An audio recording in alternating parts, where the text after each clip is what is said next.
This is Eric McKenzie at Manus Autoworks, and today we're going to talk about the difference between this car and this car. Because there is only one difference between the two of us, and that is suspension.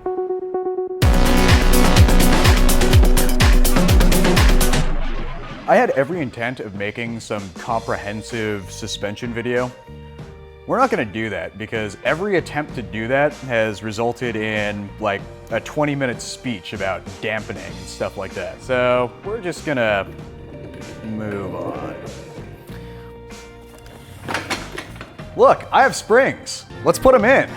Today, we use a 19mm wrench, a 15mm wrench, a 6mm hex key, a 5mm hex key, 16, 17, 18, and 19mm deep sockets. I've got a half drive, a 3/8 drive, and an impact gun, and a whole lot of patience. Step one, get the car up in the air, either jack, rack, what have you.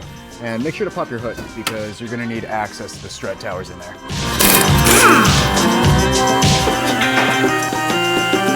Rear suspension is pretty simple. You have a shock, a spring, and a bump stop. All we have to do is change out this guy right here. We're going to have to undo this bolt. We're probably gonna wanna put a little support. This is a 14mm bolt. So notice how there's like small coils and big coil spaces. You wanna do small slide out. Yeah, I don't think I'm gonna use the stock rubber pieces. I think I'm just gonna put it up there. Yeah, put it in and see what happens. This is the part where it would be helpful to have a buddy because this guy right here is mighty heavy. That's torqued down, that's torqued down. Literally just 2 bolts. That's all it takes to take care of the rear. Down to the ground. Moving on to the front, we're gonna take off these little caps right there to get access to this guy. So we have access to play around with this weird little bolt. We're gonna pull out these plastic tabs. That's enough space, I can get in there.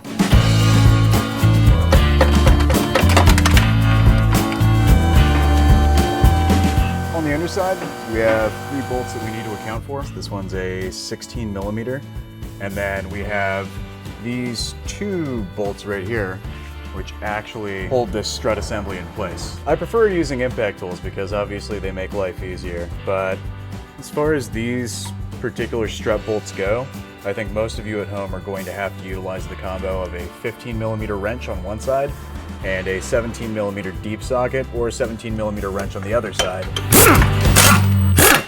The last couple things that we have to account for are this guy right here and this guy right here. With those 2 lines off, we're finally free to completely pull out this entire strut assembly. What I'm doing right now, I'm pulling this bolt out to disassemble this so I can remove the spring from this strut assembly.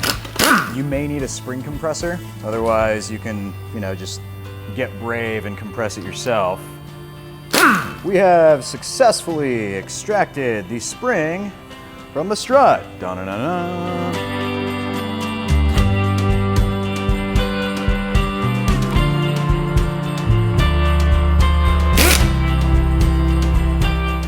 Let's jam this guy back up in there. Line up these bolts down here.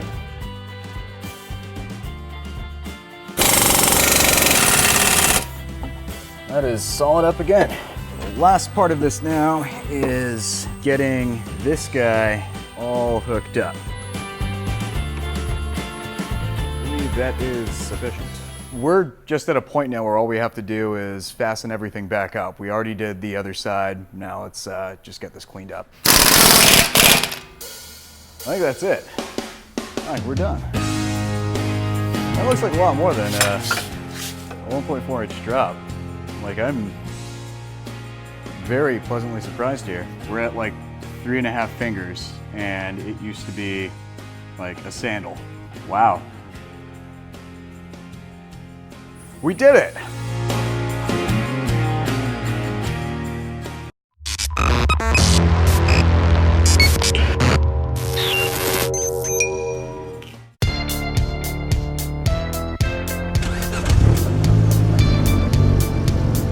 So let's get something straight right now.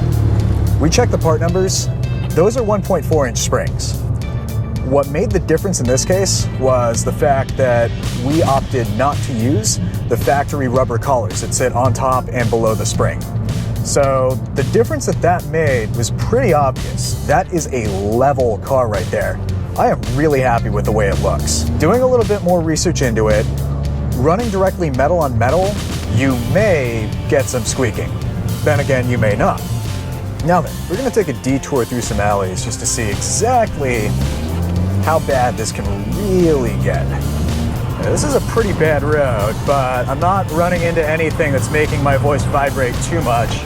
I'm kind of intentionally choosing out the worst possible route through this, taking it at a reasonable speed. Granted, it's shaking me around, but I'm not hearing any sort of complaints coming from the suspension. That was pretty solid. I think we could try another one. Pothole alert. Oh. Didn't sound too great, but no worries whatsoever. I think we can move up to something a bit higher up on the difficulty scale. All right, let's do this. Bumpy bump.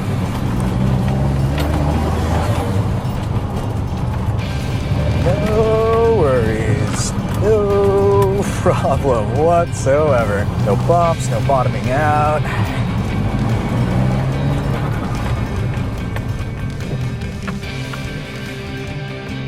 I almost want to go off-roading in this.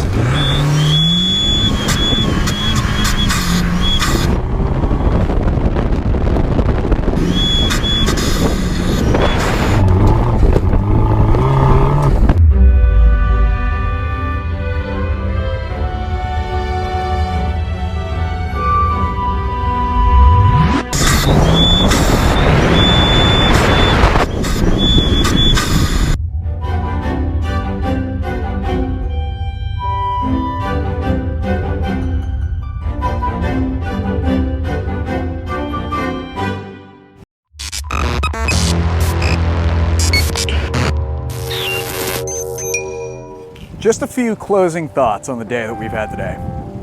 The world of suspension can be definitely a challenging one to navigate. I mean, there's so many different parts options and there's so many different price points.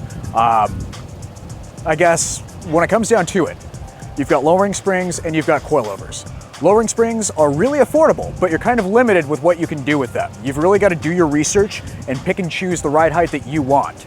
Now, with the ABARTH, thankfully, if you go too low and you do want to get some of that ride quality back, you can always make an upgrade to adjustable shocks or adjustable struts. Coilovers are basically the starting point for anything track ready, where you can get a setup that will absolutely slam your car to a setup that doesn't quite go that low, but is infinitely customizable with exactly what you hope to achieve out of it. Me personally, I like doing everything from driving down city streets to gate crashing abandoned driving ranges and rallying around. So I chose Madness 1.4s. I pulled the collars out of them just to get that leveled look, and overall I'm pretty satisfied with what I've got. Give them a shot, you might like them.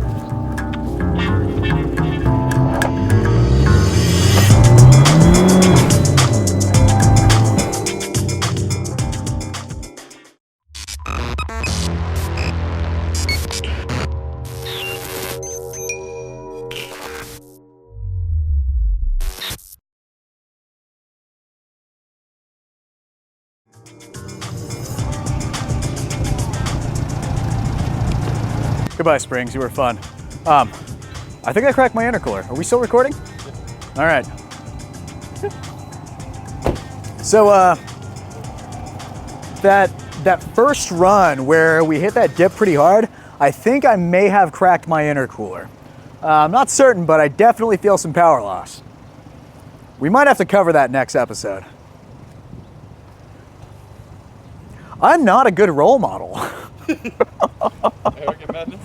Yeah, this is Arrogant Madness. Don't do what I do.